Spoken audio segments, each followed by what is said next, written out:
morning, Pineville Smilers. Since normally on Tuesdays and Thursdays we would have our news show, I figured this morning I would bring it to you. So please stand for the Pledge of Allegiance.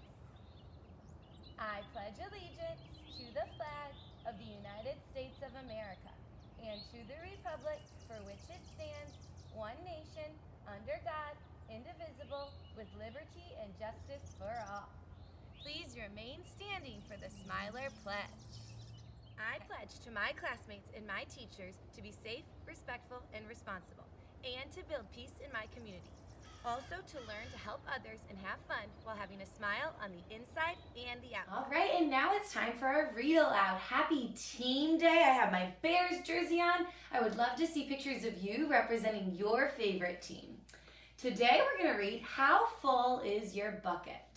I hope that you've been filling people's buckets at home by saying kind things and being thoughtful. Felix was putting one of the last blocks on his tower when his little sister came in.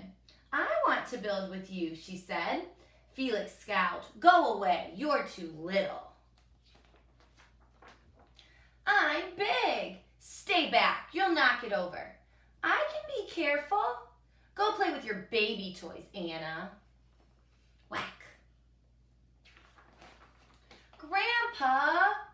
Grandpa shook his head. Felix, you just dipped from your sister's bucket. Like everyone else, Anna has an invisible bucket. When it's empty, she feels bad. But when it's full, she feels great. Didn't you ever notice your own bucket? Invisible bucket? Sometimes. Felix couldn't quite tell when his grandfather was joking. But the next morning when Felix woke up, there it was. A small gray bucket floating above his head. When Felix came down to have breakfast, his mom was in a hurry. I've got a meeting this morning and it's almost time to go. Anna, sit still. Felix slipped and cocoa wheat scattered across the floor. Felix, yelled his mom, you should have used the stool to reach that. Felix could feel his bucket tip and big invisible drips spilled out. Drip, drip.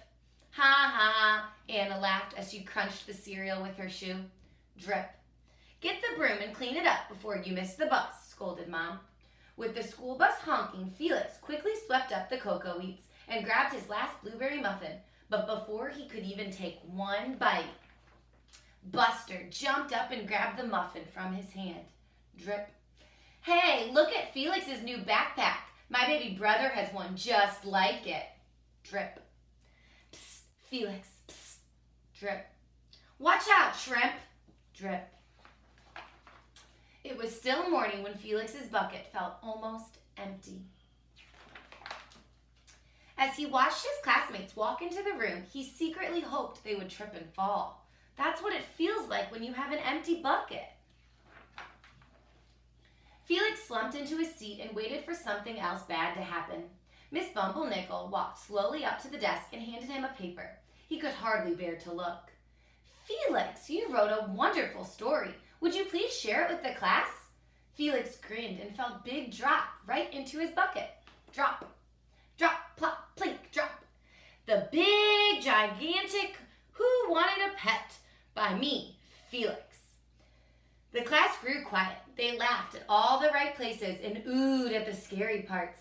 When Felix finally read the end, everyone clapped, even Emily, who sat next to him, who didn't even like dinosaurs. Felix felt a whole shower of drops land in his bucket. Maybe that day wouldn't be so bad after all. Drop, drop. Team captains today, Veronica and Felix. Nice cow. It's a dog. Well, nice colors, Felix. Cool laser ant backpack, Felix. See, his bucket's getting full. By afternoon, Felix's bucket was nearly full. At recess, when he looked around, Felix suddenly realized his grandpa was right. Everyone else had buckets too. Let me help you. Drop, drop. Here's your baseball. Catch. Drop. Thanks, dude. Drop. Hi, I'm Felix. First day? Drop. Yes, I'm Amar. Drop. The strange thing was that every drop he helped put in someone else's bucket, he felt another drop in his own bucket. When Felix burst in the door after school, he shouted, "You are right, Grandpa, I do have a bucket, and I understand how it works." Then he saw Anna's torn doll. "Bad dog," he almost scolded. But then he thought, dogs might have invisible buckets too. "Your doll will be okay, Anna," said Felix. "Mom will fix her." Wah! Until then, do you want to help me build the biggest, tallest building in the world with my blocks? And so they did. So, I want you to think how you can fill somebody's bucket at home, maybe a sibling or a parent or even a pet. And then I hope that I can fill your bucket. So I made a little paper that says why I miss each of you. So I'm going to start out, I'm going to go in order reading our names.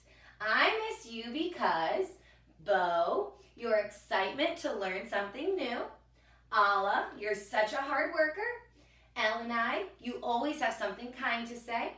Joshua, your sweet smile and hugs. Giovanni, you always try your best. Iasia, your imagination when playing with friends. Keandre, your big hugs and working with you to meet your goals each day. Gianna, your hugs and our chats about Disney movies and all of your dance classes. Michelle, your love to laugh. Elena, you're so helpful and sweet to others. Ashley, you are always willing to help and help others. David, you have the best manners and you're such a great drawer. Brayden, you always are able to tell the class some fun facts. Augie, you have such excitement to learn each day. Amira, you're the best at coming up with dances with your friends at recess. Alex, you give the best hugs and compliments to everybody. Amari, you always brighten people's days with your smile. And Ivan, you are a hard worker who is always proud of your work. So I hope you guys think of some ways to fill someone's bucket today, and I hope you have an awesome day. I'll see you tomorrow for our bedtime story at 7:30 on Zoom. Bye!